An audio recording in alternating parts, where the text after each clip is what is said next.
Find the King Trug or whatever his name. Oh, sorry. What is up, everyone?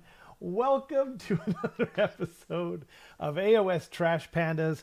I'm your host, Rob, and with me, as always, is my good friend Carson. How's it going, man? Hello. My dog's angry again. Yeah. Nice to see everybody, and one more blessing from the meat dimension this week. What is it What? going to be? It's a Corona What? again. Wow. Oh, and an angry dog. As Okay. Yay. if by magic. I wish I could. Thanks. No. Thanks, meat dimension. Yeah. I don't want to Yeah. play with you. Nope. Actually, I got one other Yeah. thing. There's one. Sorry, it's beckoning me right now. Okay. One more. Yeah, that sound is not my dog. It's the meat dimension. Yeah. And oh, it's a piece of watermelon. What? Which, as you know, is the meat of the fruit world. Yum. Everyone knows that, Carson. You and your silly things that everyone knows. Of course, it's the meat of the. Wait. The meat of the fruit world. Oh, the meat of the fruit world. Okay. Okay. Yeah. Yeah. I like it. It's kind of like the water of the fruit world, though, isn't it? No. Okay. No. My mistake. Yeah, he just wills it into being. It's true. What's up, Keith? No, Robin? I don't will it into being. It beckons me, and I must take whatever it hands to me. And if I don't take it, then bad things happen. What if it hands you like an angry goblin dog? I don't know why I'm asking this. Gotta It's eat just it. like a You random. gotta Oh, eat okay, it. you gotta eat it. Okay, that's true. I mean, it is meat, so. It's meat. Yep. Terrible, stinky meat, but it is meat. Yeah, maybe not as stinky as my dog, but You'd be surprised. maybe it's possible. So we've got a few things to go over. We changed the sort of docket because we've got we're probably going to get like an update on Thursday for and if not, it's going to be soon. So like talking anything about the meta right now feels a little, superfluous. It feels a little wasted. So so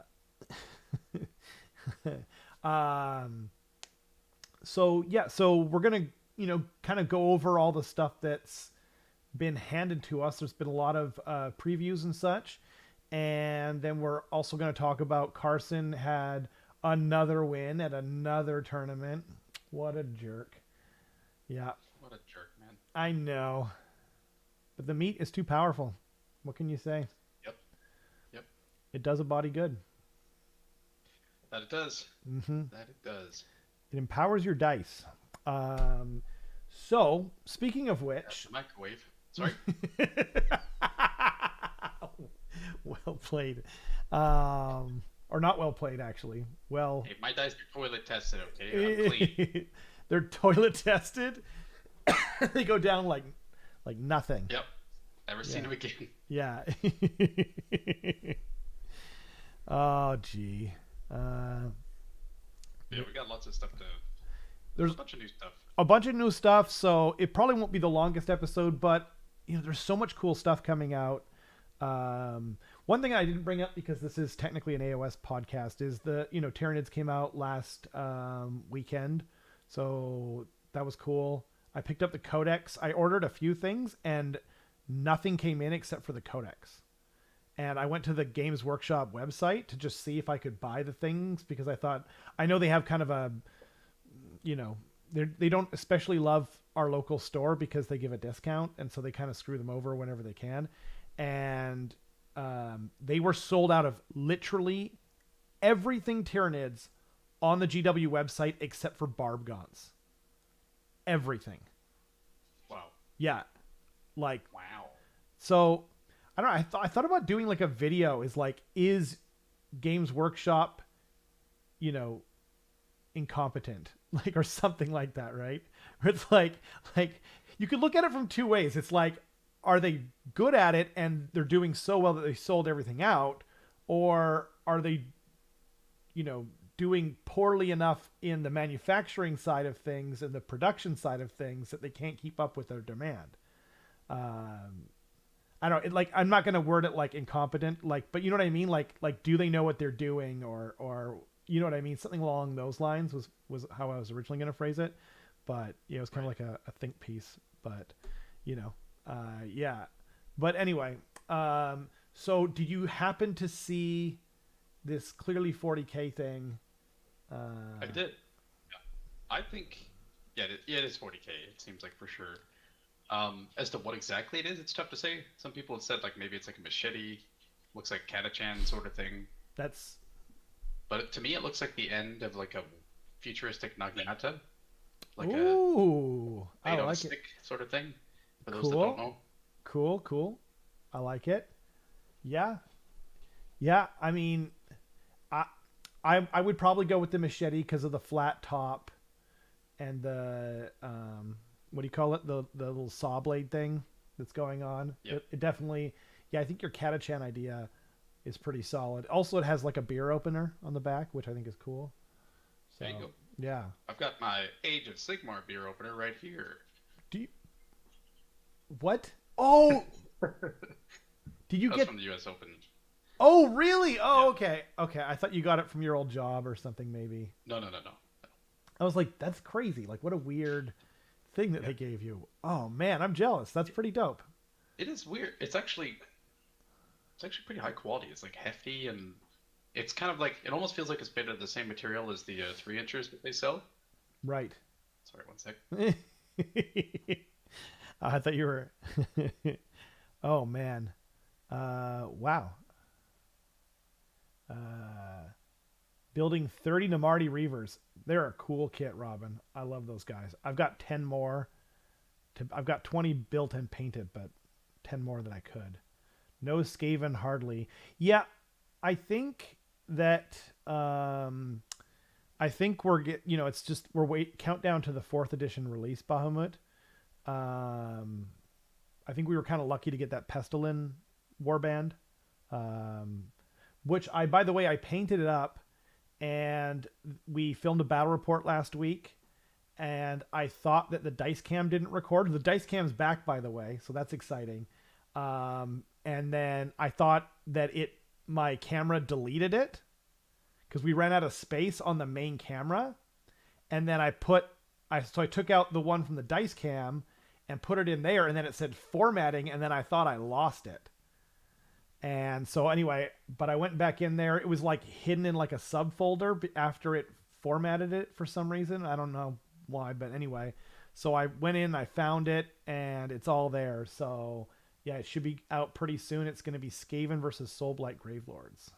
So sort of at the opposite ends of what's going on right now, but hopefully that'll be good. It was a really good battle report, actually. And I don't want to spoil anything, but those Pestilence guys, like, I've been saying it from the beginning, but they're pretty awesome. They have like a very distinct function and a weakness. Yeah. They can just turn off objectives for your opponent as long as you have certain things on there. So in the low objective ones, if you can keep them somewhat protected, they're really good. Pretty big, yeah. Pretty big. So you got your store birthday. Heck yeah, that's awesome. And then they have to be careful how much they make of any one thing. Otherwise, they end up with a warehouse full of Doomfire Warlocks that they're still trying to get rid of. That's true.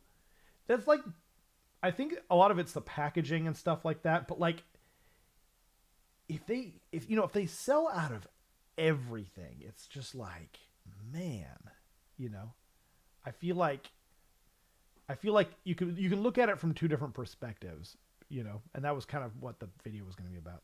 Our store birthday is October. Okay. I don't know when our store birthday is, but none of the models there are like anything I care about. Like, I don't even remember what they are right now. So I didn't really look at it. Speaking of 3-inchers, hey, Carson so Alex asked about the bottle openers, and Carson. I responded in the chat. Oh, did you? I didn't get there yet. Yep. This new GHB is supposed to take us all the way to 4th edition. It is, Jim.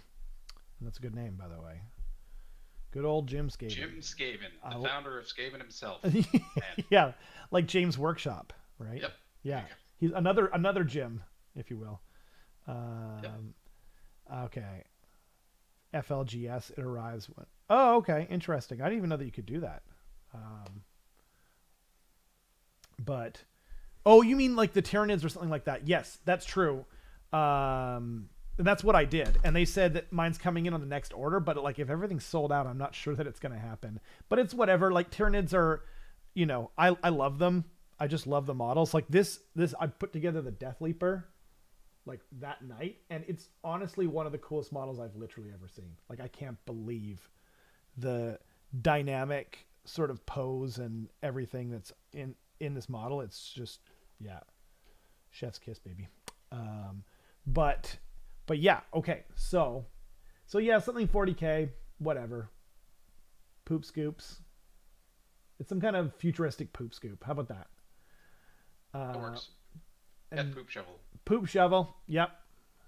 It's for those really hard. That's what it is. It is a Troggoth poop shovel. So you can chop it up because it's made out of rocks, because they're eating rocks and they're made out of rocks. So you need something like pretty hardy to, scrape it up out of the litter, right? Yeah. Yeah. That makes sense. And speaking of Trogs, Trug and his some of his stuff got shown off. This picture, by the way, is amazing. So did you get a chance to look at his stuff? I did, and his whole war scroll was leaked online, I think, as well. They put it up. It's on is there. it? Yeah, and so Oh. So what's interesting about Trug is, if you look here, it says at the start of the hero. This is one of the things that's on their website. Trug's Trog Herd battle trait. So that means Trug's Trog Herd is like a sub-faction of some kind, right? Ostensibly all trolls, right? Now, hopefully you don't have, hopefully it's not one of those ones where you can only take trolls. Because if it is, that's really rough.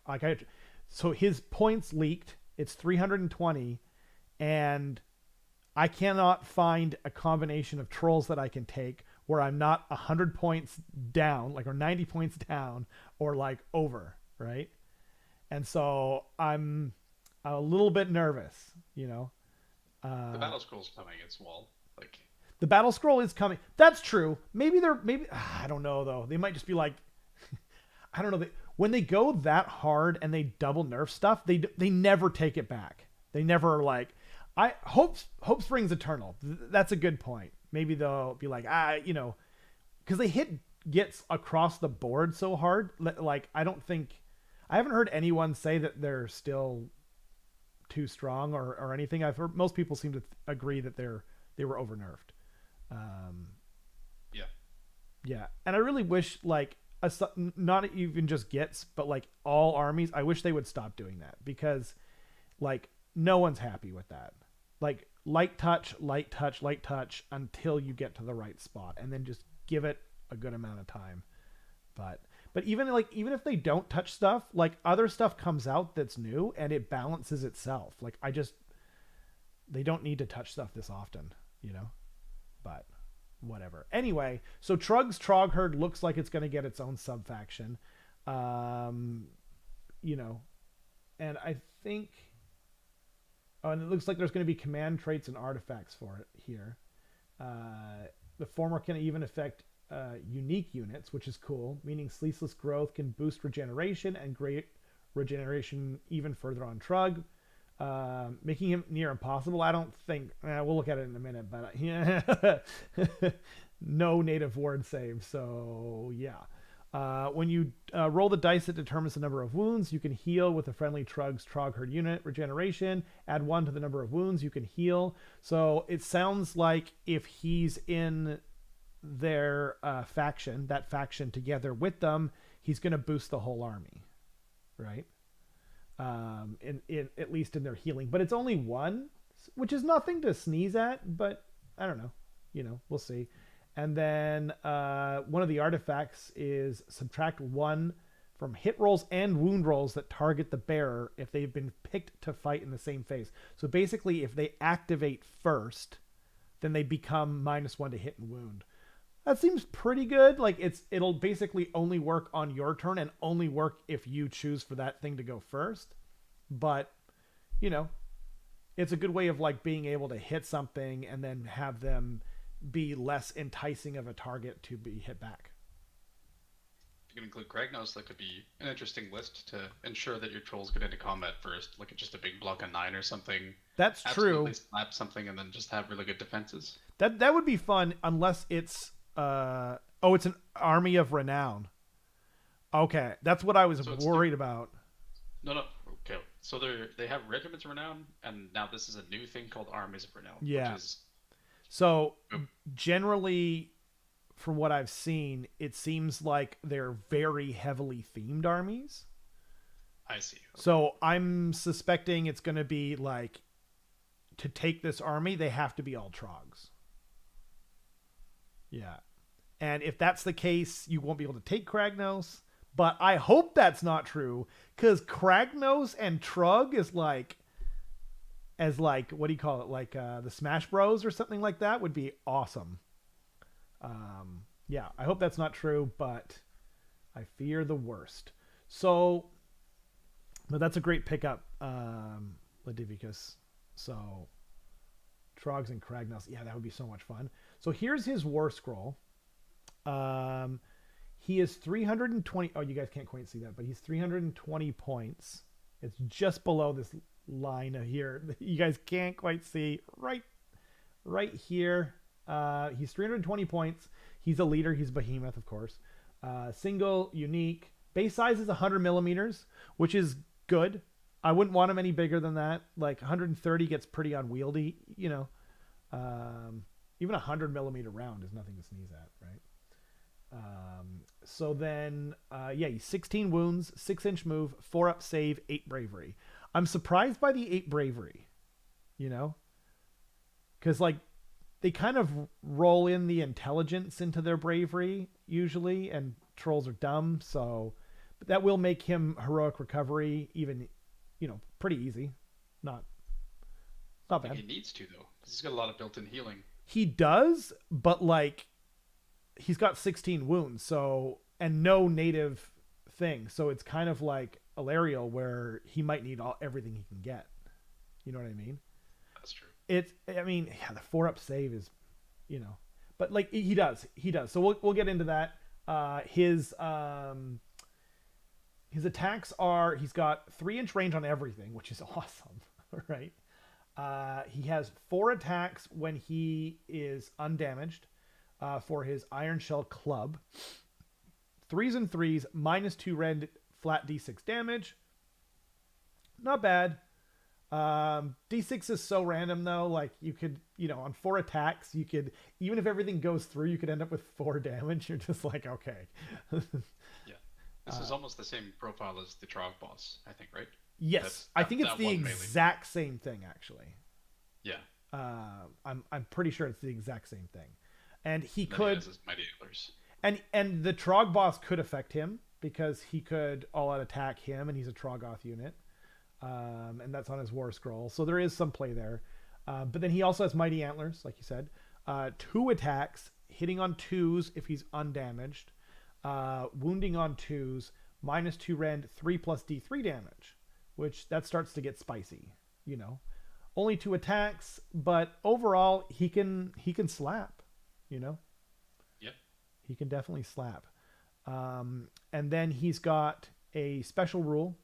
At the start, he will be a 3-up save under the moon. That's true. Oh, he'll be +1 to his save, Ladivicus. So whether he's got rend on him or not, that's the best he can do, right? It's just something to point out. Like his save characteristic doesn't become a 3-up, but yes, effectively, it's just like like if he started with a 3-up, then he could get down to a 2-up, and that changes things dramatically, right? Yeah. So at the start of the hero phase, if this unit is on the battlefield, you can say that it will clobber its malfunctioning laystone. If you do so, roll a number of dice equal to the malfunctioning laystone value shown on this unit's damage table. Each roll corresponds to one of the results below. You must pick one of the results you rolled and apply its effect. Results 2 through 6 last until this unit clobbers its malfunctioning laystone. So basically until the next time you go to ring it. And so a lot of the things that people kind of read past is that you have to pick one thing. So it's not like you can add like 4 attacks or get an additional -4 rend.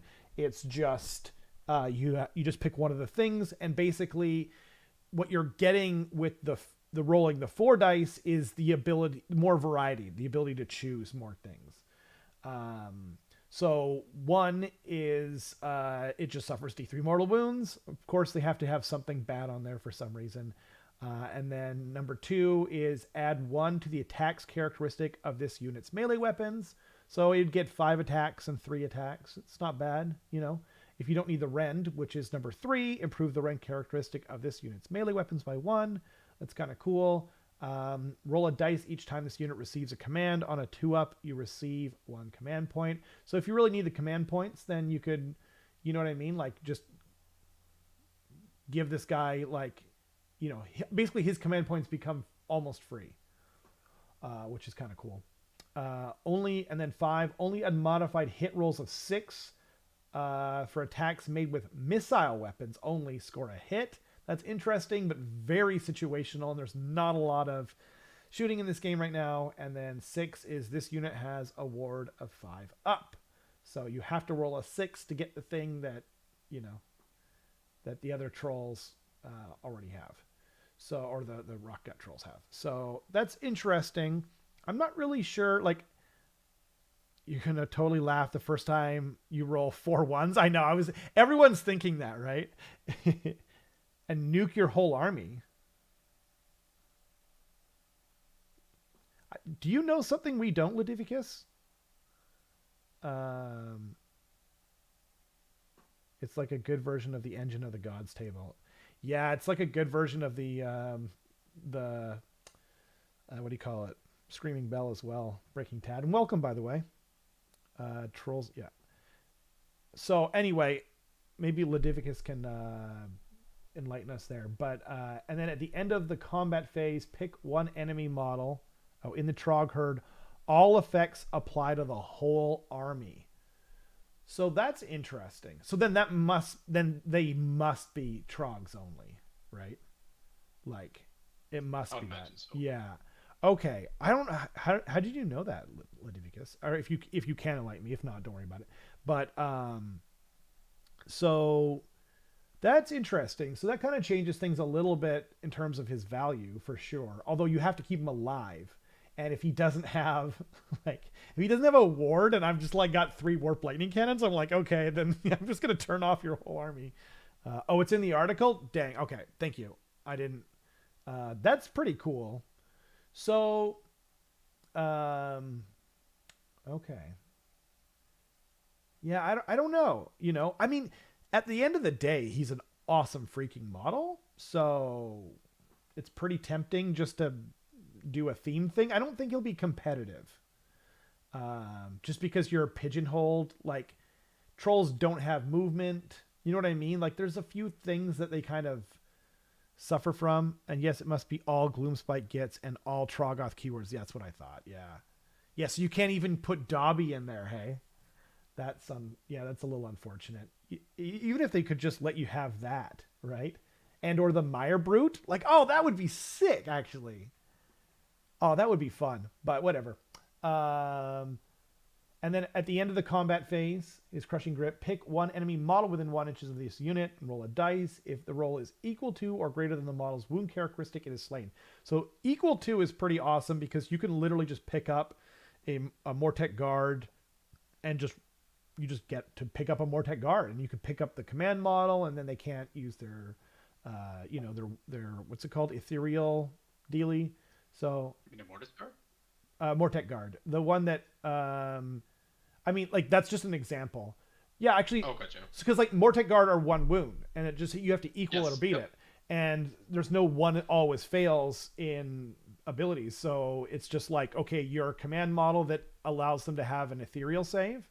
You don't get that, Oh, it's at the end of the combat phase. Dang it, I skipped right to the. Well, whatever. if there's something that gives them plus bravery, or actually, don't they have a model that gives them, that's the reason why they don't have to take battle shock, or is that just part of their allegiance abilities now? Oh, I think it's part of their allegiance. Yeah. Yeah.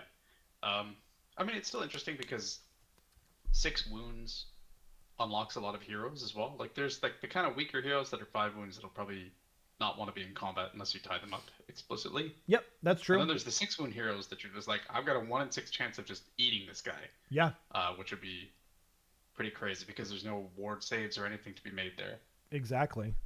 Or like Lotan, or there's a lot of 5 wound models in the game where you're just like, I've got a 1 in 3 chance, you know? And you can put all your attacks into other stuff, and then provided, of course, that Trug survives, then away you go. Also, at the start of the hero phase, heal up to D3 wounds allocated to this unit. So that's cool. It just gets to heal D3 wounds. And then when you roll the dice that determines the number of wounds you can heal with this unit's regeneration ability, add 3 to the number of wounds you can heal. It's such a weird way of phrasing it, hey? Why don't they just put like 3 plus D3? Like, why is that 2 different rules? I might have missed something, but like, I just don't understand. Yeah. Or maybe it's because they want to keep everything under the umbrella of the regeneration ability.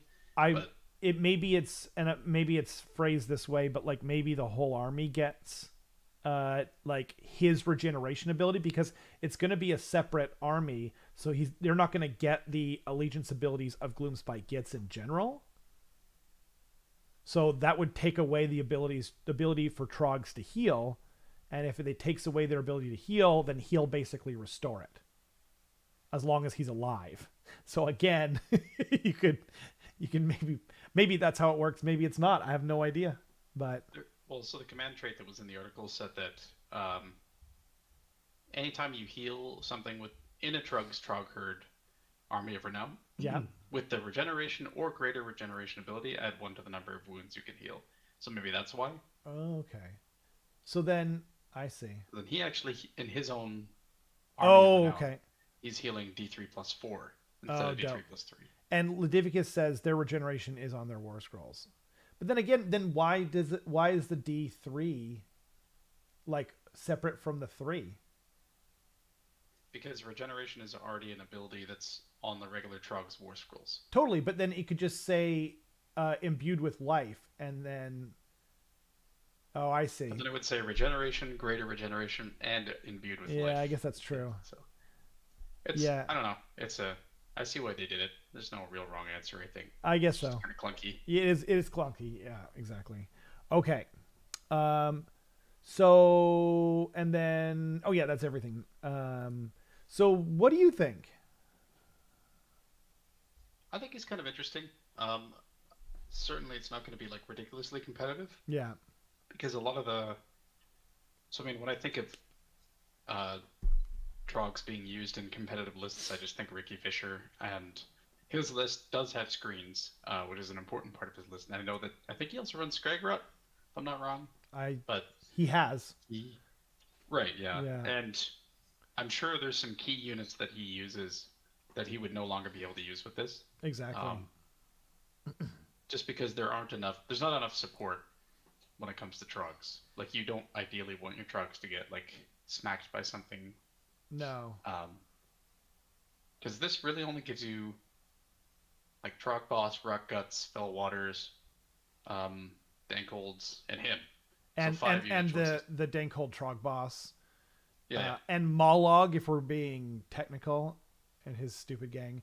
Not that you can find them anymore. It's just something to mention, but I was looking at him. I don't have him, unfortunately. But yeah, your point is completely true. I wasn't trying to deny your point, just rattling off the couple of things. So it's just like, you need the variety, you need bodies, you know, screens. Like, I've played armies without screens, and you can't do that around here. You can't do that. Like, you will lose. There's too much destruction in this meta. He's a cool unit. I I think I'm gonna wait until he gets a separate release because I've got 12 Rock Guts and 3 Fellwaters, and I don't see myself using this Army of Renown, I think it was called. Okay, Robin. Dope. Yeah. Thank you. Sorry. Yeah, just run him in regular gets, right? Yeah. I don't know if he's going to be great in regular gets is the only thing. That's the thing. Like, yeah. Exactly. He doesn't hit particularly hard. Yep. He doesn't buff literally anybody else when he's in regular gets. Yep. The only way that he buffs anyone is when he's in his army of renown. So right. And to be fair, when he is in his army of renown, like those buffs that he gives to the trolls can be pretty great. Yeah. Like any one of those is pretty good. But plus the tax is amazing. Yeah. That's true. But for the price of him, or what is it? It'd be 20 points more. You get 24 wounds on the same save that can be brought back if they die. And they have a 5-up ward and they hit harder. They've got... You're talking about the Rock Guts? Yeah. Yeah. Like... Or you don't have 2 Rock Guts? Or you don't have 6, sorry. Yeah. Yeah. Like 24 wounds as opposed to 16. So they've got a third more wounds, or 50%, depending on how you want to word it, right? And then... Yeah, man, like there's just... But he looks cool, Carson. The problem, though, is that, like, you know, GW has a tendency... And I think people view me both ways, and so just let me get my thing out, everyone. But, like, I think some people think I'm too enthusiastic and nice to GW, and then sometimes probably people think I'm a little too harsh on them. But I think I try to just call it as I see it. But I think another problem that they tend to have is they tend to price things for the best case scenario. Like, I know that was true of like Warp Lightning Cannons in 2nd edition, and then, you know, they were so bad no one took them, and they sort of price things for, it's like, if I'm rolling a 1 on my power level every time, but like, god dang, I'm definitely not doing that, right? And so I think he is priced for his like cost benefit analysis in his Army of Renown, and if everything's going his way, and, you know, that's just not the case. Yeah. Like, because they're not pricing it for the fact that, like, if you take his Army of Renown, you're giving up access to screens and all these other things. If he were, like, 200 and, I don't know, something points, like, I would probably go, like, 280 on him and be happy about it, but I'm not sure. You know, I'd have to kind of see, because it's like, what are you getting for him? He's really just a beat stick. Yeah, that's all he is. Yeah, he doesn't. He literally helps nobody else in the army. Is the only problem. And I feel like once you go above a certain point in points, you either have to have something that is such a good beat stick that it's okay to pay the points cost for it, or it's like a utility piece. Exactly. And his giant base and crappy move are not helping him either. Like, yeah. Because, like, I think the regular what's it called, the Trog boss? No, not the Trog boss. The other one. Dankhold Trogoth is arguably a better beat stick, because I think he's like 4 or 5 attacks at minus, you know, the same thing, but then -2 and then 3 plus D3 or whatever. I still haven't had a chance to use him yet. But, like, and then he also goes in the battalion where you can get like an extra artifact with just 2 units, the Trog boss and him. So you can have like the extra artifact and still be 3 drops, which is pretty dope. Anyway. Okay, we've beaten this to death probably, but let me know what you guys think in the comments and such. He could get you're right, Ludivicus. He could get +4 attacks. I'm assuming you're talking about the Trog boss gives him the all-out attack command, and then he rolls, you know. So you got like a 2/3 chance on full health of getting to roll that. But, like, I also can just zap him, you know. Like, he's got no protection at the start of the game. I don't know. I love him though. I really do love him, and I plan on grabbing him at some point. I don't think I want to grab him yet because I just don't want another 6 rock guts. I think right now, but that's reasonable. Yeah, like let me know, Ladivicus, what you think. I'm interested, and the people in the comments section after this video. Maybe we're missing something. Oh, and then the spore splatters. That's true.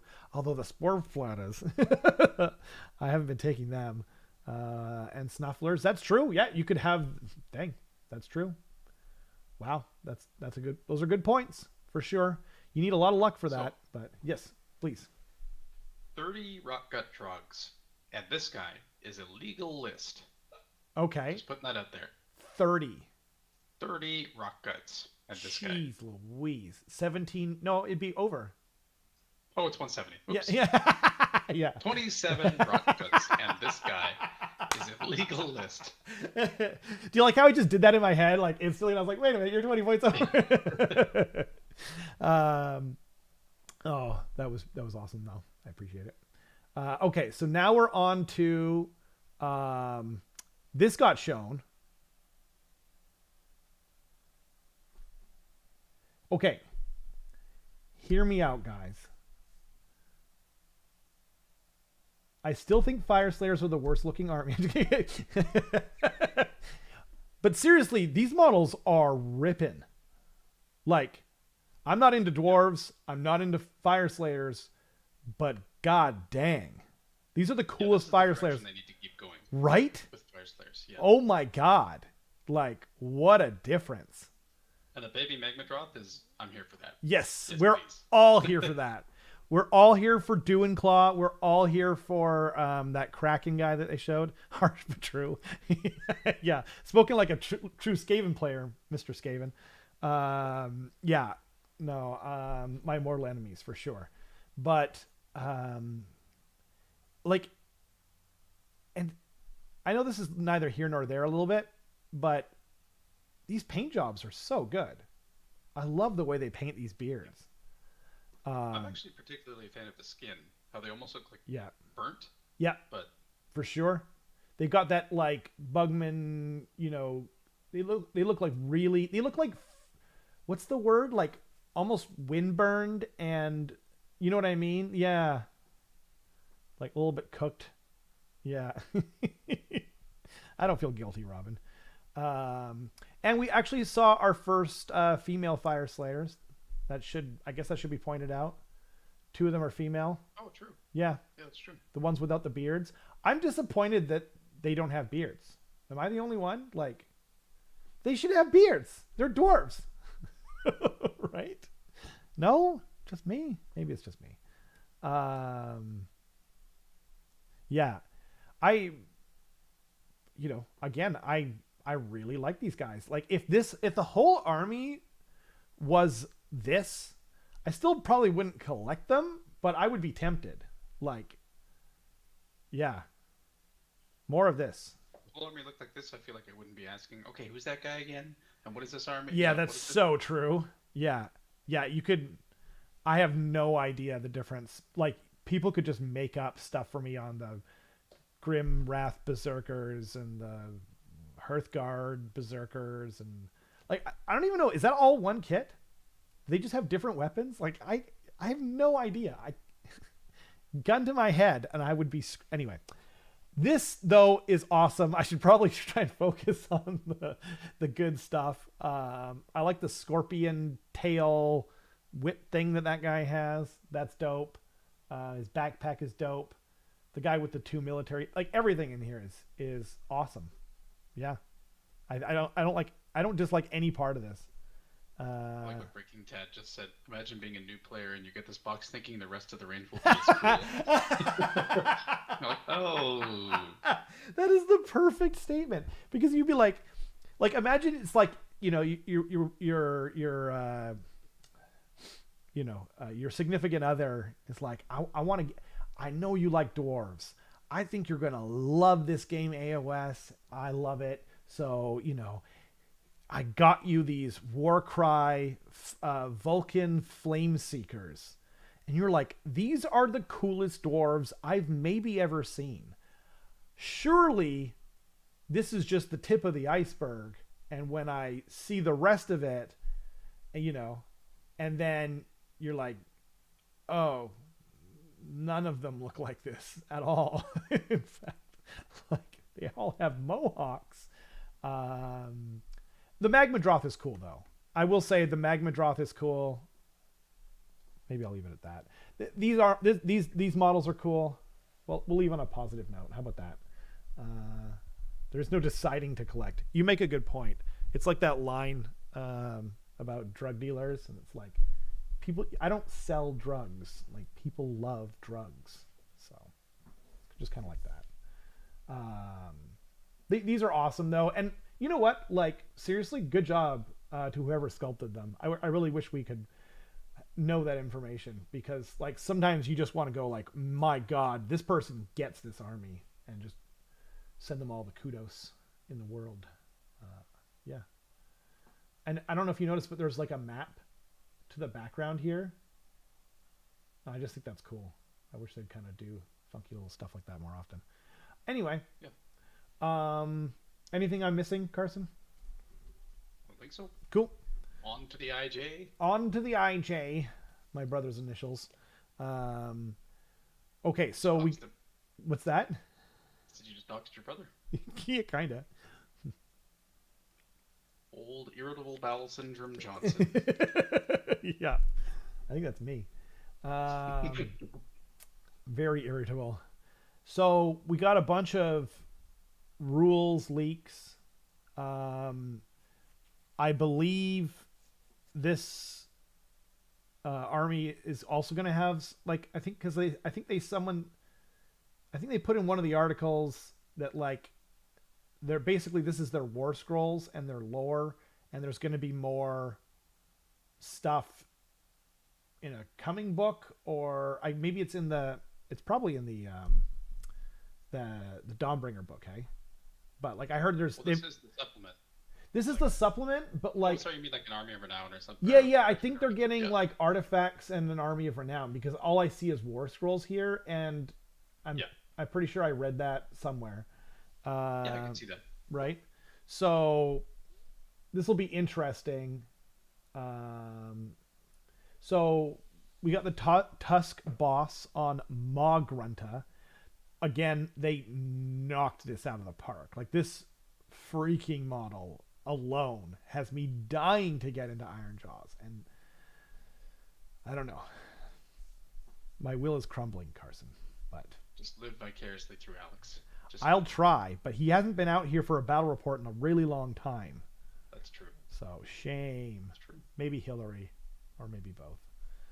Yeah, seems like a lot of people are really wanting to get into Ironjaws, or actually, like there were 2 Ironjaws players at the tournament that I played one of them this past weekend, and they were super excited on the Sunday morning. Everyone was like, yeah, it kind of came faster than I thought it was going to too, to be honest. I thought it was going to take a while, but here we are.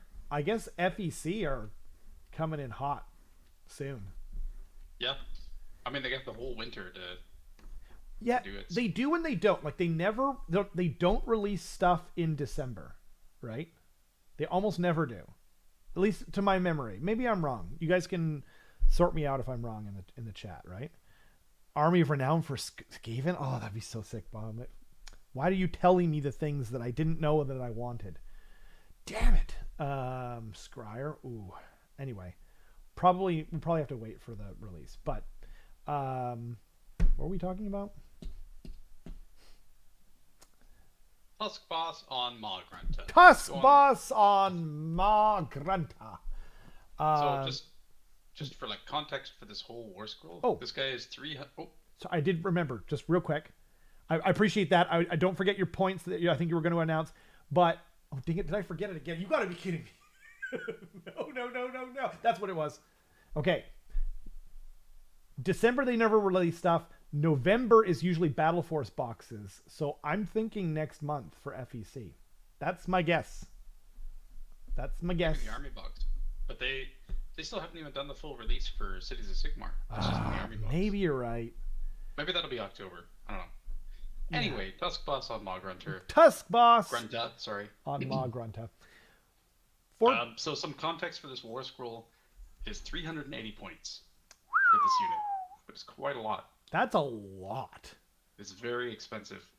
However, he's got 14 wounds. He's on a 3-up save, so that's pretty good. That's pretty damn good, actually. Like, if you think about the Vampire Lord on Zombie Dragon, like almost the same. Yeah. The only thing though is that the Vampire Lord can heal his wounds back. Though he can, and he also is more points, significantly more points. Yeah, but yes, this guy. So there's a very interesting mechanic that was like introduced with these guys. You see a table, anytime you see a star, you're usually like, okay, whenever he takes wounds, he goes down. Yeah. But this guy goes up. And he doesn't go up when he takes wounds, he goes up when something called momentum happens. So he's a 14 wound hero that never brackets by taking wounds. That's crazy. Yeah. That's good. Yeah, exactly. Yeah. So how momentum works is basically anytime this unit runs or charges, you roll a d3. And you add that to something called the momentum score, and then it caps at 6. At the end of each turn, you subtract 1 from that score. Right. So, let's say you want to run him in the movement phase, he rolls a d3. You want to charge him after that, he rolls a d3. And that just, you kind of keep track of that based on like what the result is here. And I think he starts at 1. He has a minimum of 1. He has a minimum of 1, and he can never go below that because it says he goes down to a minimum of 1. Yeah. Yeah, exactly. So then what that means is that, so he's got 4 weapons here that we can see. Only 2 of them are affected by momentum. So basically, as his momentum goes up, the damage of his Mighty Tusks goes up. And as the momentum goes up, the rend of the Kill Choppas goes up. Which kind of makes sense thematically. Like he's going faster, so his Choppa's hitting harder, I guess. Yep. And then the Tusks make sense too. I like it. I noticed that both of those are his attack profile with the least amount of attacks. So that's, I don't know. It is what it is. Yep. Okay. Yeah. That's true. Just going over his attack profiles real quick. The Pig Haka, there's 6 attacks, 3s run 1/2 damage. Pretty good. One thing to keep in mind for Iron Jaws, like, there's always a way to give more damage. I think there's one way to give more rend, which is like when you announce your Wah, your big Wah. Although you'll probably lose that in this Army of Renown. Possibly. But I mean, you can bring this guy or maybe it'll not in the Army of Renown. So I was talking about this with Alex, and it actually would have been a good idea to have him on. Maybe once everything is, we see everything, then we can have him on, and then we'll talk about that. Maybe let's finish it, and then I'll kind of explain what Alex was saying to me. Okay, sounds good. But yeah, there's ways to increase the damage, there's ways to increase the rend, and of course there's always ways to do plus to hit, plus to wound. So it could be pretty slappy. 3 damage at 6 attacks is pretty big. Mighty Tusks, 2 attacks only, 3s, but it is rend 3. Yeah. It starts at D3 damage, but if you just make a charge move that turn, it's going to be D3 plus 1. If he's maximum momentum, it's D3 plus 3. So that's pretty spicy. Right. The Trampling Trotters. Wait. Sorry. 1 second. Where are you getting the extra rend from? Oh, that's just it baked into the Stampede? Oh, no. Sorry? What is it? How are you getting the extra rend there other than the momentum score? Did I just misunderstand what you were saying? I was just... so you can get extra rend by just announcing Big Wah. Oh, I see. Right. But the Mighty Tusks is just flat rend 3. Yes. I see. I'm not sure what you're asking. The Mighty Tusks is flat rend 3. Yeah. So, but what do you mean by announcing Big Wah? You mean like the allegiance ability of the Iron Jaws? Yeah. But yeah, I don't think they're gonna have that though. When you have an Army of Renown, I think you lose your other allegiance abilities, and they have their own unique allegiance abilities. So that's gonna come up later, I guess. Oh, I can't imagine they don't allow this guy in regular Iron Jaws. That'd be insane. I see what you're saying. Got it.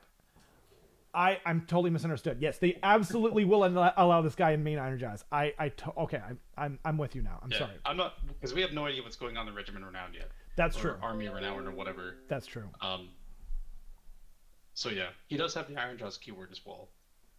And Right. then the Trampling Trotters, 4 attacks, 3s, run 1d3 damage. Nothing really changes there. It's just kind of a nice to have. Right. It's 1 inch reach as well. The Kill Choppas are 2 attacks, 3s, rend goes up. It starts at 1. Even at 2 to 3, it's still 1, and then it goes to -2 and then to -3. And then it's just 2 damage apiece, so that's just kind of a nice to have. So it seems like most of your damage is probably going to come from the Pig Haka and Mighty Tusks. Cool. The only thing that sucks is the Pig Haka is range 1. And I don't know why they keep giving Giant Beat Sticks and Iron Jaws range 1 attacks. Like the Cabbage has a bunch of range 1 attacks too, and it's like, come on. I totally agree. Doesn't look like that's he's, small of a weapon. He's so far back that he just can't reach out far enough. Is that the idea? Like, yeah. I don't know. I guess so. Yeah. Bahamut, I think you're thinking of Regiments of Renown. And Ladivicus says, Trug gets the light of the bad moon, so that's interesting. Gordrak has rend 1. Oh man. Okay, so I'm glad Alex is here. Hopefully I won't mess up. Sorry, did you go through everything? I've lost my place. Oh yeah. Okay. There's 2 more things. Cool. And these are so we've gone through all of the weapon profiles. He's like relatively slappy. He has a decent, like a lot of wounds. He has a good save. Right. But still not enough to justify the 380 points, I think. No. He has one ability called Headlong Charger, which means when his momentum score is 4 or more, that unit can charge even if it ran earlier in the turn. This seems unlikely to happen. Maybe if you get a double turn, then it could be okay. But there's more ways of generating momentum, as we can see in this next ability here, which is he has a special Monstrous Rampage, where basically what happens where he can pick an enemy with a wounds characteristic of 4 or less within 3 inches of this unit and roll a dice. If the roll is less than the unit's momentum score, or this unit's momentum score, that enemy suffers a number of mortal wounds equal to it, and you can immediately attempt to charge with this unit. And so that but it has to be within. You an extra... Oh, I see. Oh, I see. So but it has to be within 3 inches to do that. Yeah. I see. So let's say it's turn 1. You move your pig. You charge your pig, and after you charge for the first time, you gain some momentum. Right. Then what happens is you do this monstrous rampage, and depending on what you roll, he can charge again. And when you charge again, you get more momentum after that. That's true. Then let's say you double turn. That's the situation in which you'd be like above 4, and you're starting to really slap things. So basically, this is like really good if you can get a double turn, if you can get the multiple charges off, and then especially it kind of like it seems to be that once you get 4 or above, it keeps you that way because all of a sudden you can run and charge in the same term, so you're doubling your sources of momentum essentially. It just becomes more and more likely that you're going to stay there. Yeah, that's true. Then there's one more ability, which is that don't forget at the end of each turn you subtract 1. So yes, even with the double turn you're going down by 1. But yeah, sorry, go on. Yeah, but if he stays in combat, you don't have to have charged to do carve a path. That's true. So you could. So it's actually kind of a defensive ability if you want to as well. One thing you could do is if you're stuck in combat with him, it's your opponent's hero phase, or sorry, end of your opponent's charge phase. You use this ability. He charges away into combat with something else, and then you can kind of keep up momentum like that. That's so true. But it still seems like it's going to be hard to properly build momentum in the first place. That's the thing. That's kind of what Alex was talking about. Yeah. So, and also so that the hack and charge ability is instead of another monstrous rampage. It does have 2 monstrous rampages tacked on here. But before we go down a little bit and kind of miss that. Oh, sorry. Yep.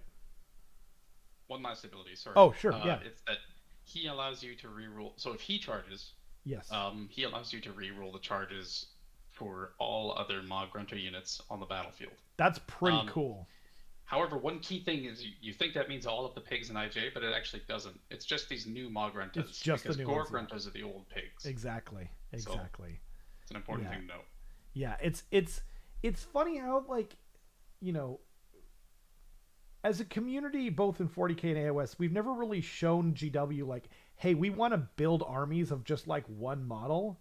can you please design rules where we're encouraged to just buy like one kit and use it for our entire army? So I don't really, but putting that aside, that can in hack and charge is doing a lot of heavy lifting too. Should have an FAQ to make it 100% clear. What do you mean? Like, I think he means that you can immediately attempt to charge with this unit. oh, I see. Yeah, no, I think it's fine. You don't have to. Like, I think that's pretty good. Yeah. Oh, also one other thing, as a part of the Monstrous Rampage, when you charge, you can pass over units that have a wounds characteristic of 1 or 2. Cool. Like the Doom Wheel. Yep. Oh, I like it. I can't remember if the Doom Wheel is 1 or 1 and 2, but. Do you have any thoughts on this guy? Well, just so Alex was and I were talking about it a little bit today, and he brought up a very good point that, like, you know, this army is not like, it has a 3-up save, but, you know, turn 1, you know, if you're not close enough, then you need to get to them. Like, you need to make runs and you need to make charges in order to do your thing, Chicken Wing. And so the ability, so if you run and then you get to add D3, it's only on a roll of 5 or 6 where you get to add 3 to make it so he can run and charge. So if you don't get a 5 or a 6, then he's sitting there and he cannot charge.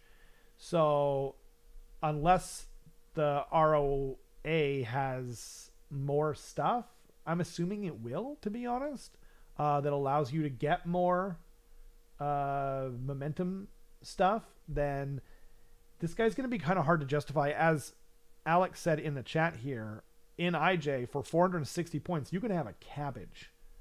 And that thing slaps. And it does a bunch of other stuff, too. And it flies. Like, it just does so many things. It's a big-ass base. It's way too big a base, frankly. But it is huge, yeah. It's a really cool unit. Like, it's another one of those things where I'm not sure how well it's pointed. We'll have to wait and see when we get more rules for this and the rest of the army. But yeah, I'm not sure if it's worth it right now, to be honest. I don't think it is. I'd say it, based on what we know, it's not worth it right now. Yeah, exactly. Yeah. Well, and it's possible we're missing something. Like, I don't mean like we are missing rules. We're 99% sure, right? But like, if it's also possible that maybe we're missing something. Like, maybe we you know, we're not seeing the matrix here. I always like to allow for that, you know. But yeah. Also, the clarification that was made in chat, are talking about the can immediately charge.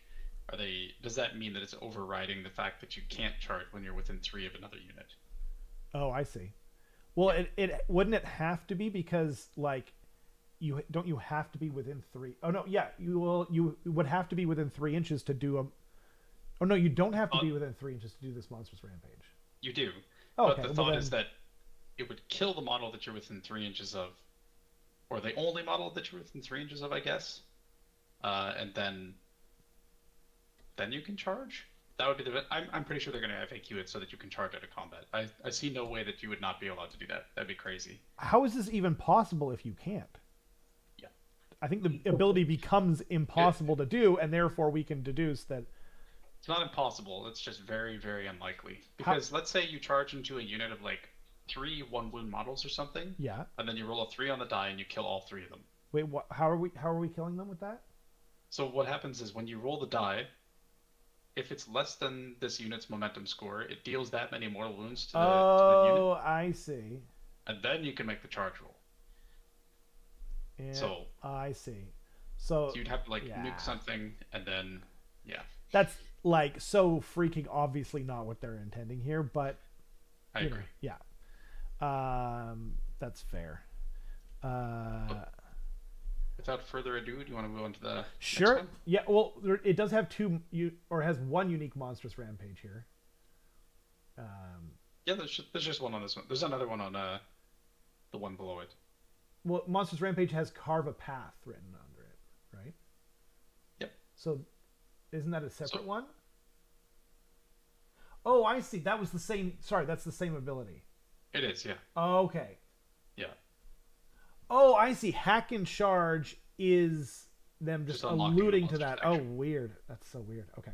Yeah, Cool. it's kind of odd. And then, so under that, we have the first non-hero version, the Ma Grunta with Hack and Crew. Cool. And this is a 270 point model, I think. Okay. Still very pricey. It's a 4-up save. Just want to point that out. Yep. So it's not as good of a save. Yeah, 14 wounds, 4-up save. So I think it's the same as a what's it called? Loon Boss on Mangler, or is it just the Mangler? I think it might be the same as both of them. But 14 wounds. I'm not sure. Actually, maybe they have 12. Anyway, sorry. Go on. The two profiles that are the same are no, there's three profiles that are the same. I think the Mighty Tusks, Trampling Trotters, and Kill Choppers are all the same. Right. Because there's dudes on the side and then the pig itself. And then the difference is whoever's on top has a Gouger, Choppa, and Axe. That's 4 attacks, 3s, 3s, run 1, 2 damage, so it's just 2 less attacks than the actual champion That's gets. not So a big difference. No, it's not. The only thing is that this guy doesn't have the ability that allows other Mob Gruntas to, reroll their charges. That's a good point. Obviously, he has 1 less to his save, he has 1 less bravery. The momentum table looks exactly the same, I think. I think so. And Unstoppable Momentum is the same, Headlong Charger is the same, and then he can also hack and charge. So to be honest, if what you were looking to get was a beat stick, you should just take this thing. It's 90 points less, and it's almost exactly the same, except it's a little less tough. 90 points. Yeah, it's a little less tough, and it has 2 less attacks with his main weapon. Who cares, right? Yeah. Yeah, I think you would take maximum 1 Tusk Boss, and even that I don't think you should, because you just take a bunch of these things and even still, I think at 270 points is a little overcosted. It might be. I mean, if I'm taking an army of these guys, I'd probably take the boss just because of the reroll charges or whatever they get when they. Yeah, but these guys don't do impact hits, which is interesting. It is. You would Very think something with a giant tusk would do crazy impact hits. Yeah. But, I guess we can move on to the next one. Cool. Ma Grunta Gougers. And there's no special rules at all that are different? No. Wow. Yeah, the only thing is that the only special rule he's missing is the Head of the Stampede, which is being able to reroll stuff. Wow. Otherwise, it's just his profiles that are different. That's crazy. Okay. Yep. And then Goujas. Gouges are... How many points are these? 180 points. Whoa! And these guys can be made battle-lined if your general is the Ma Grunta. Damn. I don't know about you. Okay, let's take a moment looking at both models. The Gouger and the last one. Which one do you like more? It's just the sidecars are missing, right? Yeah, pretty much. Just the guy smashing stop signs with his baseball bat. I like these guys more for looks. Something about just this dude on a giant pig alone. I mean, I guess it's kind of funny that he's... I don't know. Yeah. Sorry. So these guys are actually different. They have 2 less wounds, which is pretty significant. And they're on a 4-up save as well. They have the exact same Gouger and Choppa axe that the War Scroll above we looked at has. They have the exact same Mighty Tusks, the exact same Trampling Trotter. He has the exact same attack profile, except he just doesn't have the 2 guys on the side. Which is perfectly fine because those were only 2 attacks, 2 damage each. So not a big deal, to be honest. Yeah, that's true. Yeah, that's a good point. His momentum table is exactly the same. His Headlong Charger is exactly the same. The only thing is that the monstrous rampage that he can carry out is different. So let's take a look at what that is. Flattened into the mud. Only a model in a unit that has made a charge move this turn can carry out this monstrous rampage. Pick an enemy unit with a wounds characteristic of 1 or 2 within 3 inches of this unit and roll a dice. If the roll is less than this unit's momentum score, the strike last effect applies to that enemy unit until the end of the turn. So that's pretty spicy. I can actually see this guy specifically making it into regular IJ lists as we know them. Yeah. He's fairly well costed, I think. 180 points is not bad at all. For 12 wounds on a 4-up save. It's fast. He can still hit fairly hard, especially if he's got momentum. Right. I feel like this is the danger piece that you kind of send in with the rest of your takes. Yeah. Because, like, yeah, 180 points, he can be battle line, but then again, you have to pay your 370 point tax to do that. But still, I kind of like this. Well, that's Alex makes a good point. Iron Jaws don't need fight last because they have smashing and bashing. So you're basically your whole army can be going first. Yeah. I think there is a point though too, because like there's times when you're going to go into something like Kragnos or something that's just really hard to remove, and you're just going to want to fight last. You know. It only works on wounds characteristics of 1 or 2. Oh, never mind. So the one example that I can think of that this is good against is, let's say you're going against like Tom Guan's Soulblight list that has 160 zombies in it or something like that. And really the benefit of the zombies isn't that they're going to pile in and actually hit you. It's that they're going to pile in and more models of them are going to be within 3 inches of you. So when you kill them, it's going to be really bad. And then you can't reliably smashing and bashing a group of 40 zombies, in my opinion. Right. No. So if you can say, or better yet, 60 of them. Yeah, exactly. Yeah. If you can say that their fight lasted, then you can kind of clear them out while still being like fairly outside, right? And not have to suffer like millions and billions of mortal wounds as a result. So that's one argument for it, in my opinion. But it is niche. I'll agree. I think they look cool, and they've got a good profile for only 180 points. 12 wounds on for 180 points, and it, by the way, it don't bracket. And it's a monster. And it's a freaking monster. Yeah. Yeah, like Alex said in the chat, like you could take 1 or 2 for cheap roar access. Roar is an extremely valuable monster valuable page. Yeah, agreed. No, I agree. And yeah, I mean, maybe they get. I mean, I'm just like random spitballing here, but like, what if they got something like 2 monstrous rampages, like in Coalesced Thunder Lizard, right? Like that'd be renown thing. No. It's just like part of the Seraphon book. If you the subfaction Thunder Lizard, everyone takes Coatl's Claw, but there's a subfaction in Coalesced called Thunder Lizard where you get to do 2 every turn, and they've got a bunch of extra monstrous. I mean, it's just an idea. I think that would be cool. You know, because they have all these extra monstrous rampages, and you want to use your monstrous rampages because they're, I mean, it's one of the funnest mechanics in AOS, in my opinion. Yeah. To be honest, I think what's most exciting about this is that they've just unveiled a new archetype of model. Totally. To be expanded upon in the next book, which that'll be an AOS 4, but still nice to look forward to. Absolutely. And these things will inevitably go down in points, I think. Maybe not this one, actually. Honestly, I think this one is like fairly okay costed. Well, but the other 2 for sure. So there is a piece of like AOS lore that some people might not be aware of that weren't here in 2018 when IDK came out, but we have this thing called the Eidolon, the aspect of the sea or aspect of the storm, and they don't have a monstrous table either. And for the entire first book, they were like totally overpriced because until the very end of the when we got like an update in the what's it called, for Forgotten Realms, and then it became like one of them became usable, but they might be another one of those things where they kind of where GW overvalues not having a monster what do you call damage table. I don't know, but yeah, I think I don't know if these guys will go down much. Like 180 points for a 12 wound monster, like they're fine. Yeah, they're perfect where they are. Yeah, I think they're actually pretty good. And then chat as well, like he agrees those ones are fine for the cost, but like the other 2 for sure need to be. Yeah, there's no way that's worth absolutely 90 points to the non-battle line one, and then an extra 90 points for the leader one. Like, can you believe that the Loon boss on Mangler was 370 points when he came out? I bet. Yep. And he's still like overpriced. They brought him down like anyway. Okay. Yep.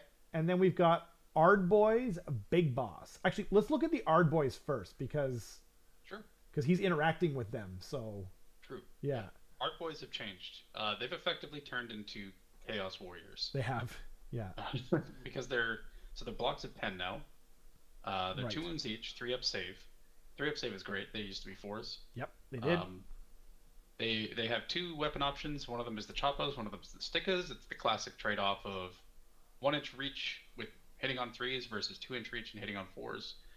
That's less of an issue right now just because Hoarfrost exists.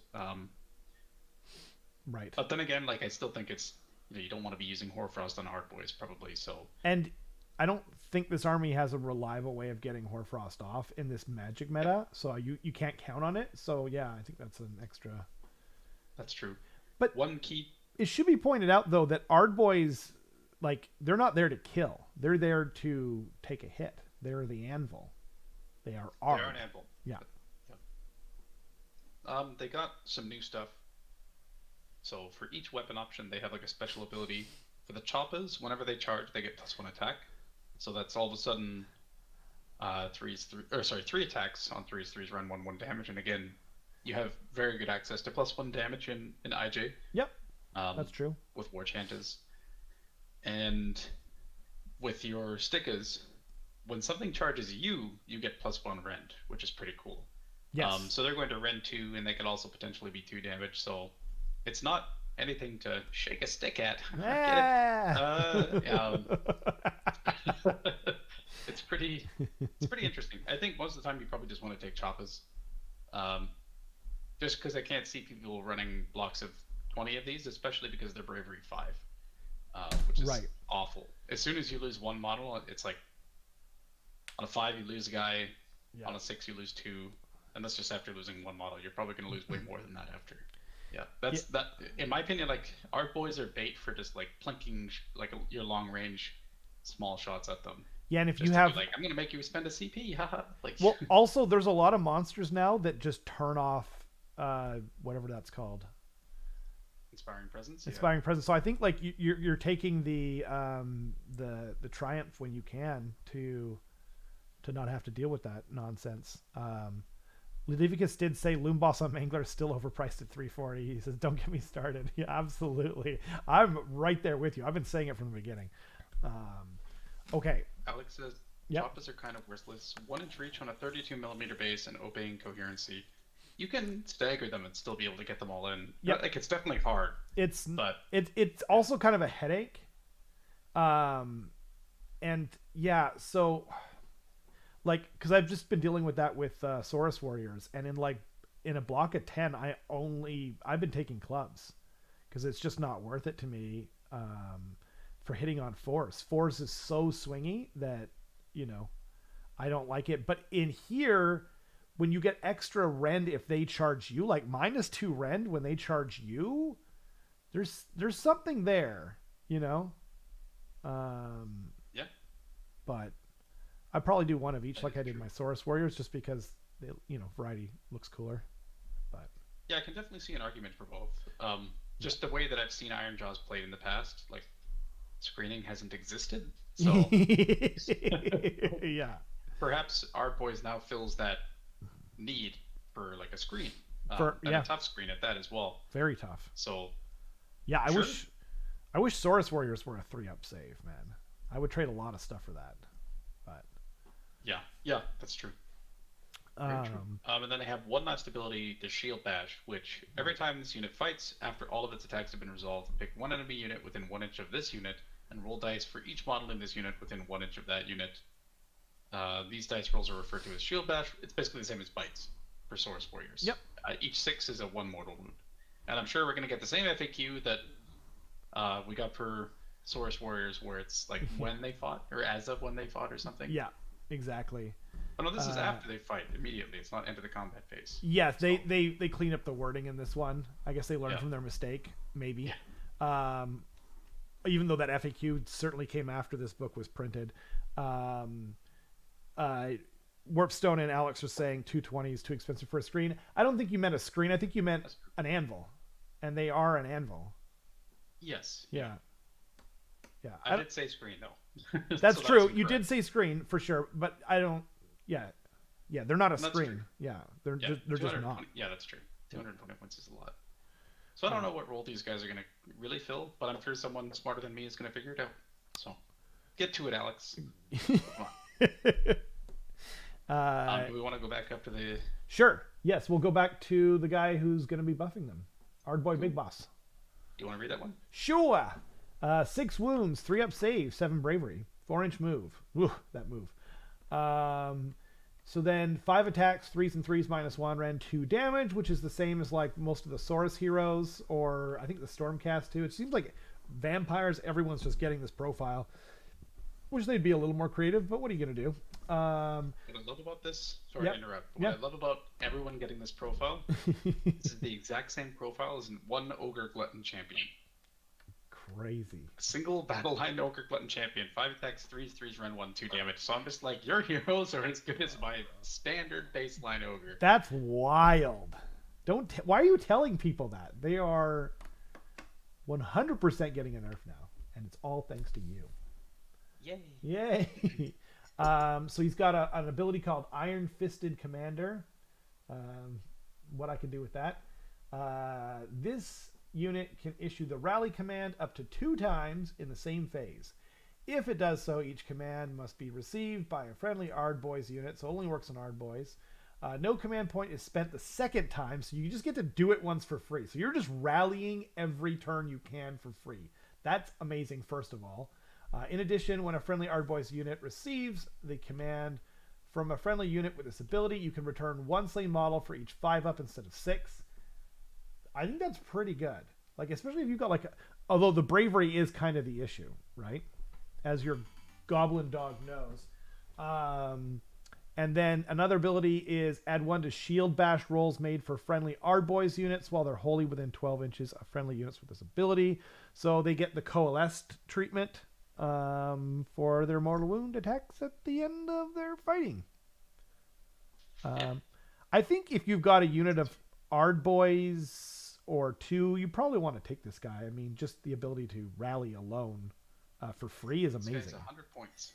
Yeah, 100 points all day. Easy choice. Yeah, I agree. And then why don't I read the next one, because you've been doing a lot of reading tonight. Sure. Zogok Anvil Smasher. Both of these models are lit, especially the blacksmith. Get it. 4-inch move, 7 wounds this time, 3 up save, 8 bravery. Pretty dope. He's got a whole bunch of attacks listed, but you have to pick between. So you can't have the ward smashing Choppa and the Gruntatongs. You have to pick one or the other, which is interesting. And then he's got but he always has the skull crushing Basha. So 3 attacks on that, 1-inch reach, 3s and 3s -1 ren 2 damage. So only 3 attacks there. If he has the ward smashing Choppa and the unmodified hit roll is a 6, he turns off wards, right? But he's only got what's that? For the rest of the battle. For the rest of the battle, yeah, that's like crazy. But he's only got 2 attacks. So it's like a 1 in 3, a little less than that, obviously, but like 1 in 3 chance, and then, 3s and 2s. It's still a decent profile, though. I'd be tempted to take that. But yeah, 3s and 2s, -2, 3 flat damage. So even if you don't get it, like, it's a pretty decent attack. But then you're giving up the Gruntatongs. Nothing to write home about for their profile. 4 attacks, 3s and 4s, nothing, and then 1 flat damage. But in your hero phase, you can pick a friendly Ironjawz unit within 12 inches of this unit and roll a dice. Add 2 to the roll if this unit is armed with the Gruntatongs. On a 4 up, so on a 2 up with the Gruntatongs, that unit's weapons are green hot until the start of the next hero phase. While a unit's weapons are green hot, unmodified hit rolls a 6 for attacks made with melee weapons. Cause 1 mortal wound in addition. So you can throw that on some Ardboys, and all of a sudden, like, those the spears become valuable in larger units. You're rallying them. It's interesting. I think I go with the tongs, to be honest. I agree. Yeah. 100%. Yeah. I suppose you can, because it doesn't have to be. Like, you could throw that on a unit of 6 pigs. And yeah, it's gonna murder something.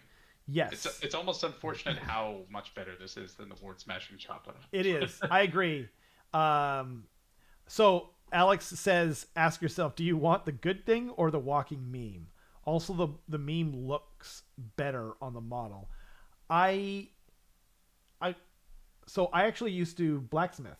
I had a homemade blacksmithing thing, and so for me, the tongs, like, they look exactly like the tongs I had when I was making knives and stuff like that. And so they have like there's almost like a nostalgic, special place in my heart kind of deal. But I think that's true of 99% of the people out there for sure. Unless you paint it like crap and then go with the tongs. Then just go with the tongs. He's cool. I actually think I would get him in like every army. He is pretty cool. He's 160 points. Yeah. Which, yeah. I mean, like a good buffing hero. I think that's good. Yeah. Like, and you could take him in Big Wa, by the way. As long as you have some Iron Jaws, that you're buffing. So his tongs only affect Iron Jaws, though. Yeah, but like, I think I really like the new Ard boys. I think like they've got a good war scroll, and then you just throw him nearby, and Bob's your uncle, man. I think it's pretty dope. Very true. Brute Ragers. I can do this one. Cool, thanks. So, these guys 4-inch move, 3 wounds, 7 bravery. These are the only non-tough. Okay, sorry. There's one more scroll immediately under them that proves me wrong here, but these are the 2 like non-tough units in the army. Totally. At a 5-up save, which kind of sucks. They are bravery 7, which is interesting though. Unit size is 3, I believe. So you can arm them with Chain Smasher, Mighty Gore Hacka, or Brute Crusher. The Chain Smasher has 6 attacks, 4s, run 1, 2 damage, which is actually, like, 4s and 4s is terrible. Yep, sure is. Yep. But it's still a lot of attacks, and especially with what we just saw above, like, spamming attacks might not be terrible. That's true. Mighty Gore Hacka is 3 attacks, 3s, run 2, 2 damage. Starting at run 2 is pretty nice. Yeah. Brute Crusher, 3 attacks, 4s, run 1, d3 damage. I don't know why you would ever pick the Brute Crusher. Actually, never mind. Sorry, there's an ability that applies to the Brute Crusher, which is if the unmodified hit roll is a 6, that attack causes 3 mortal wounds, and the attack sequence ends. 3 mortal wounds. Yeah. This is these are pretty interesting. They're 4-inch move. They seem just like a beat stick, but they're not very tough. Yeah, I never talked to Alex about these guys, and I meant to. I don't know when I take them because they're slow and they're like, you know what I mean? Like, what are you doing with them? Yeah, they are 100 points for 3, which is pretty cheap. It's true. I mean, I guess you could. Yeah, there's that. That's a good point. They can run and still charge, so you can like auto run them 6, so they move 10 inches. And then 14 because of Mighty Destroyers. Remember, you can move in your hero phase with that's IJ. True. That's true. Yeah. So you have a 14-inch move thing. Yep. That can like still charge after that as well. Yep. And then die. And then die. Yeah. But it's like at least because you have so much movement there. Yeah. You can. Like I could see like a group of 6 or 9 really smacking something bad. Like if you put Mighty Gore Hack on them, they start at Ren 2, and then giving +1 damage is really easy. So then all of a sudden, if you have 6 of them, 18 attacks on 3s, Ren 2, 3 damage is a better profile than my Iron Guts for 30 less points. Right. Granted, they're not as tough. Are they? Can you reinforce them? Why not? Like you could reinforce them. They're not single or anything. I don't want to. Nope. Okay, I didn't want to find the. Actually, I think it's just below this, isn't it? Nope. Yeah, they're not single. They're just unit size 3. 100 points. The only thing that's single are the characters and the Mog Grunter with hacking crew. So you could reinforce them then, and then just you've got like a 200 point missile that you send off that moves 14 inches and charges. They're moving like eel speed, right? Yeah, they can only be 6. Yeah, for sure. I just wanted to make sure that, because like some weird stuff like Giselles are single, and I don't know why, but they are, and so I was just making sure before I started going down this rabbit hole. You know what I mean? Yeah. I mean, they're cool. They're really cool. I like the models. You know, I kind of want to paint them. Alex is right though. The combo that I just said, Mighty Destroyers, regular move, auto run, charge. That's 2 CP for a 200 unit, 200 or 200 point unit to get into combat, which is pretty rough. IJ does not have a good means of generating extra CP. They're just taking like warlords essentially. So that's very true. Getting them into combat is going to be tough. That's true. It's funny because like some armies, you know what I mean? You're just like you have extra CP and then some, you know, it just, there's such a gambit of different, and I don't play Iron Jaws yet, but hopefully I will one day, because this looks like a lot of fun and the models are awesome. Yeah, so then we've got Weird Brute Rekkas, 3 wounds, same thing in terms of that. Chain Smasher is our main weapon of choice. It's a 2-inch reach, thankfully, and it's 4s and 4s, not thankfully, -1 rend, 2 damage. If the unmodified hit roll for an attack made with this unit is a 6, and the target unit has 10 or more models. I hate when they do this, like adding so many extra things in there. That attack scores 2 hits on the target instead of 1. Make a wound and save roll for blah blah blah. This unit can run and charge, and this unit has a ward of 5 up while it's within 3 inches of an enemy unit, which is really interesting. So you could, yeah. These guys are priced 25 points more, so 25% more than the unit that we just looked at, and they're forced to use the worst profile. Yep. So I'm not impressed. It's true. I mean, you're getting 18 attacks, but yeah, the 4s and 4s is so rough. Like, I hate it. Yeah. Yeah, I guess maybe you can make the argument in Big Wa where you can be +1 to hit and wound, and then you're 18 attacks on 3s and 3s -1 and 2 damage. But yes, I agree. Like, they're with a 5-up save, like you're just, I don't know. I don't see their point. Alex says they're bad. I was trying not to say it, Alex, but combat, but still. Yeah, in combat only is true. Yeah, that's true. I'm always rolling in CP when I've got a slan. Breaking that. Yeah, you're not wrong, but Brute Ragers are. Here's the thing, though. Okay, here's the thing. Rekkas look cooler. They've got a giant spiky ball on a chain. Like they're orc fanatics. That's so awesome. I'm just put those on the Brute Ragers too if you want to. If you look, like it's literally the exact same melee weapon on both. Yeah. It's just that the weird Brute Rekkas have to use it. They don't get a choice. Oh, really? Oh, so it's just the matter of the face? It looks like it. Yeah. Oh, I thought the Brute Ragers. I thought the Chain Smasher. Got it. Yeah, but that's the worst weapon, like you said. It is. Yeah. Or maybe the Brute Crusher is the worst. Well, no, because that's at least a source of mortal wounds. Yeah, and it's 3 flat mortal wounds. Like, ooh, mamma mia. Yeah. They're both bad. Yeah. Mighty Gorhaka is okay. Mighty Gorhaka is, I don't know, man. I could see the Brute Crusher, you know, to just like get mortal wounds through, because like 200 points for what, 18 attacks, right? So if you're just like 200 points, that's nothing, you know. But you are spending stuff, blah blah blah. Yeah, I mean, it's just getting them in. That's the problem. It's just getting them in. Yeah, that's where your art boy is coming. You know, you push them forward, and these guys kind of go behind, and then you wait for your opportunity. And while they're out there, while everyone's dealing with pigs and flying nonsense, you know, going around the field. But yeah, I think we're pretty much all on the same page. But you know, it's good to talk it out. We already talked about the Ard boys.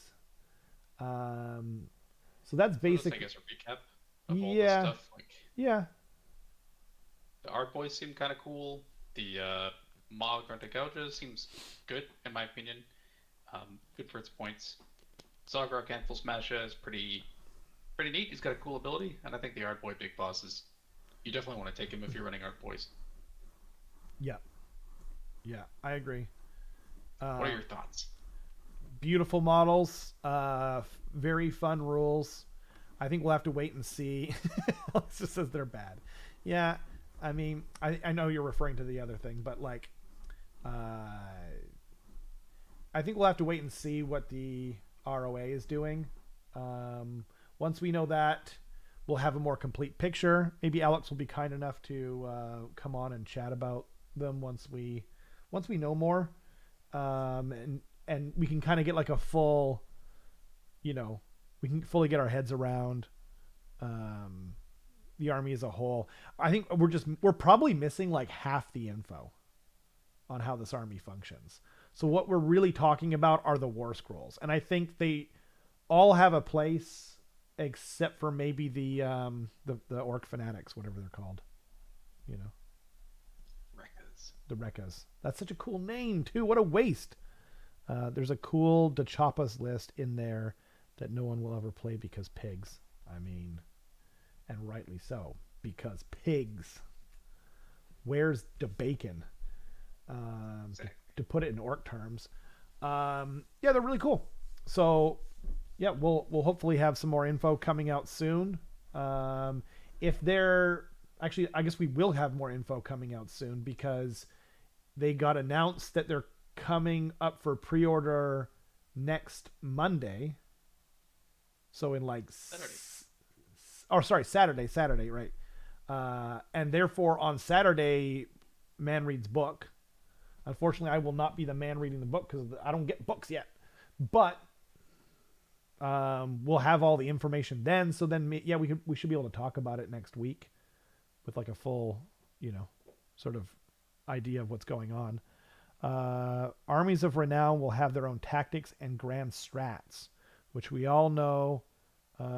It's the ultimate equalizer. That's interesting. Yeah, I mean, this will be interesting. We'll have to see what the dealio is.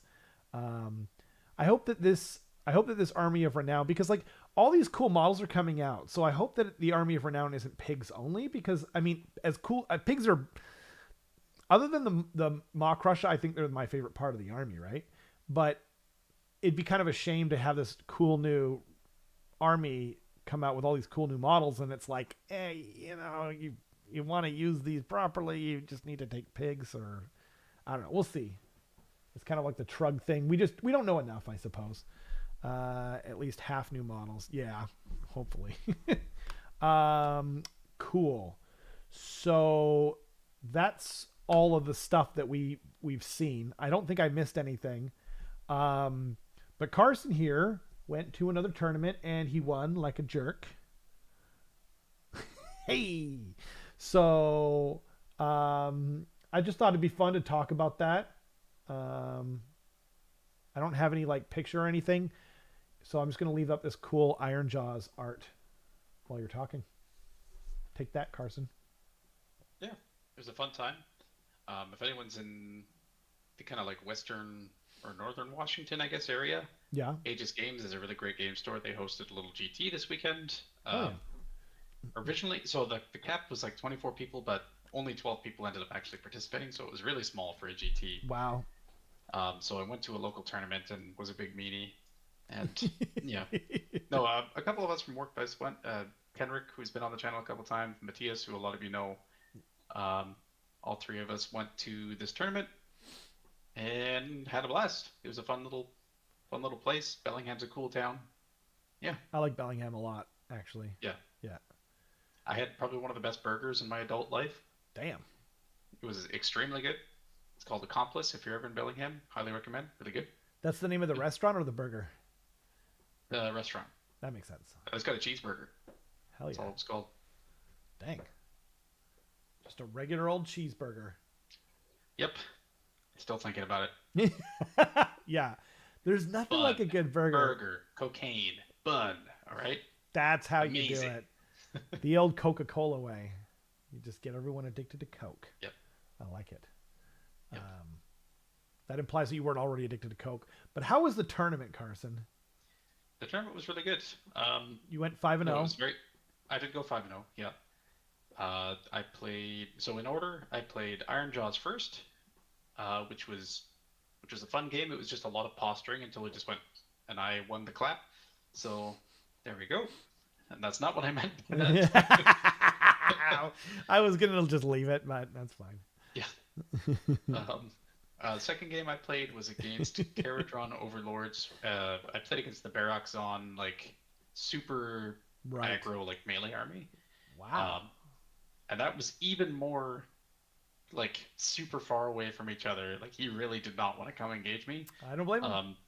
And to be honest, the only thing that won me that game was just like one bad placement of or not even bad. It was just like one slightly forward placement of an Arcanaut company, and then the Stonehorn just like bounced off him into the into his ships and killed the ship, and then that was the end. That's basically. That's like maybe matchup knowledge a little bit, like remembering that you can do that.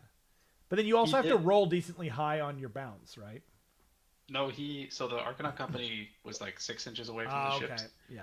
But it was still like, it was kind of like a diagonal situation. So the Stormhorn just went like bounce, and then, yeah. So it happens. The third game was against Matthias, Blades of Corn. That one we played Nexus Collapse, which is the one where whoever is doing worse gets to collapse some resources. And unfortunately, I'm a 1-drop army, which means I get to dictate whenever you go second.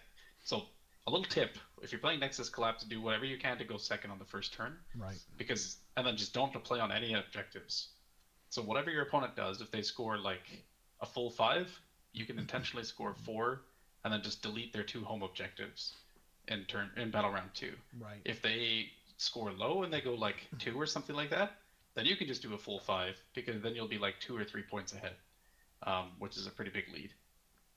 So just having the knowledge of how many points your opponent is going to have at the end of the battle round is extremely important. And then he had to pick. I can't remember if I won the roll-off or if he did, but I didn't double him. So I went second again and got to have that knowledge. So the entire game I was just like picking which objectives were going to be deleted, and it just didn't end up working out for him. And then game 4, sorry, did you have something you wanted to say? No, that was really interesting. I'm not sure how I feel about that one. I don't think I like it, to be honest.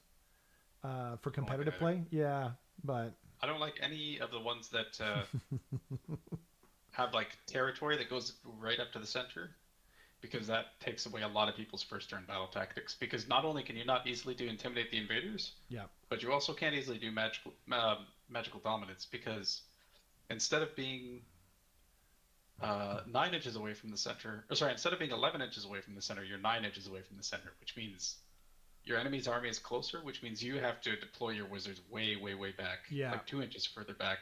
It also affects Surround and Destroy. It does, yeah. Yeah, it's just really, really bad all around. I agree. I don't like it. Totally agreed. And then the fourth game was against Boulderhead. 5 Stonehorns. What? 4 Mournfangs. And I felt really bad because I didn't know that. I felt really bad because he got 1 single charge off that entire game. And you felt bad, Carson? You felt nothing. It was into Noblars, and he only killed the Noblars. And I was just... It was rough. Okay, now I'm starting to feel bad. Again, because of the 1-drop, I made him go first, and I deployed like super like meat castle basically. And so it's just like, if you want to throw a Stonehorn into me, I'm just gonna like smack it immediately after. So what he did is he had to go for this was Towers in the Tundra, actually. No, it wasn't. Liar. Maybe it was another one that went all the way up to the center, but basically he had to do Intimidate the Invaders, and he had to get pretty close to me because he didn't have any wizards. And then he gave me the turn. I charged in the Stonehorn. I charged in a unit of 2 units of Gluttons, and 1 unit of Gluttons and 1 unit of Iron Guts. Iron Guts killed a Stonehorn. Stonehorn very nearly killed a Huskard, and then the Gluttons killed some Mournfang, and then I double turned him and just cleaned up. Wow. So it was rough. Huh. And then lastly, I played Ossiarch Bone Reapers, and that was Towers in the Tundra. Wow. The guy was pretty new to the game. Oh, okay. This was actually his first ever tournament, so I was kind of like trying to be like as like like hey, like these are the rules, that sort of thing. I mean, he's on top table though at that point, right? Yeah, he was doing amazing. He was doing really, really good. The only other person he played was Matthias. So again, because this is a 12-person tournament, he was 3-1 at the time. Oh, got it. I was just and I like, was 4-0. I see. And I had already played the next bunch of people. Got it. But he did really well. 3-1 is, or 3-2 at the end of the day, I suppose, is still a really good. Really good. It's an amazing showing for your first tournament. Yeah. But yeah, he played really well. The only issue is that because it was Towers in the Tundra, the territory also goes all the way up to the middle. Right. Which means I think there's an OCR tactic where you have to score something like wholly outside of your territory or something. Okay. There's 2 objectives in Towers of the Tundra, and both of them are like split between territories, so neither of them will be wholly outside. Which sucks. Yeah. For him. No, but that was an interesting game because I ended up killing Arcan almost immediately by sending a Stonehorn in. I cleared both of his units of Cavalos Death Riders, so he couldn't score that tactic either. So at a certain point, like he had Catacross completely untouched, he had a unit of 6 Immortus Guard completely untouched. But we both just sort of realized that because they're so slow, and because he doesn't really have any battle tactics to score, he couldn't win the game anymore. So that one went to me as well. Wow. Huh. Sounds like a cool one. Oh, actually, another thing too, that so you're now the #1 Ogres player in the world. I am. Yeah. On ITC rankings, if you look at Ogre Mod Tribes, I'm #1. That's so sick, man. That's awesome. Yes. I'm very excited about that. Yeah, I would be. God dang. Your favorite army and you're the #1 player? Like, that's dope, man. Congrats again. That's so cool. Thank you. Yeah.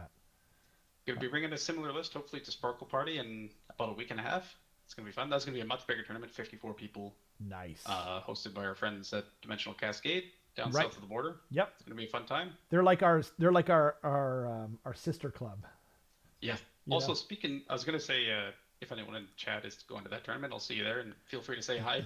One person actually did come up to say hi to me at Emerald City Open who watches the channel. Oh, nice. I can't remember his last name, but his first name was Taylor. It was nice to meet you. Yeah.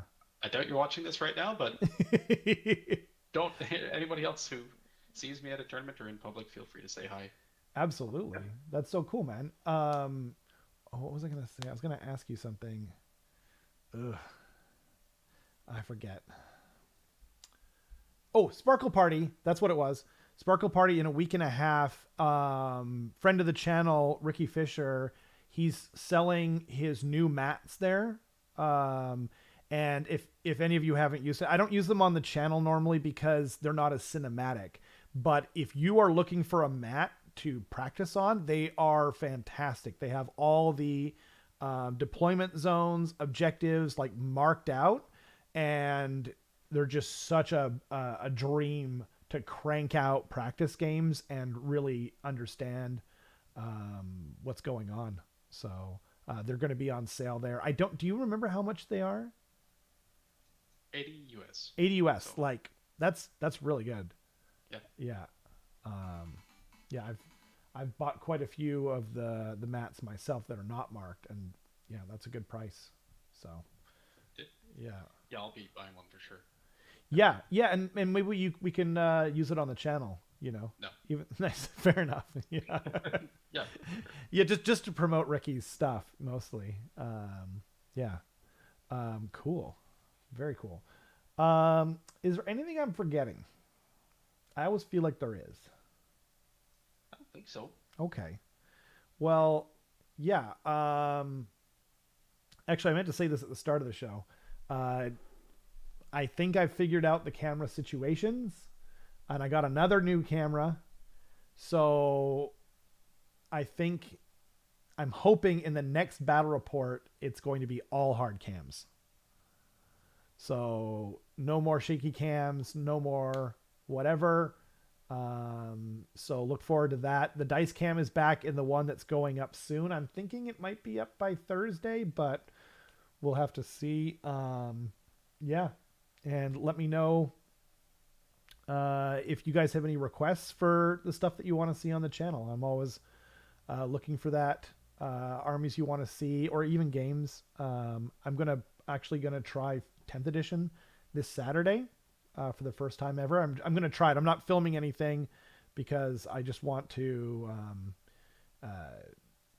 understand the basic rules of the game before I go ahead and start filming. We might do a crusade or something like that, but yeah, so lots of ideas. So let me know what you guys think. Thanks to everyone for watching. Ladificus, we appreciate you guys showing up. It's fun. I'm not always the best about reading the chat as it goes along, but I really like having you guys here, and I appreciate the people who watch after. We're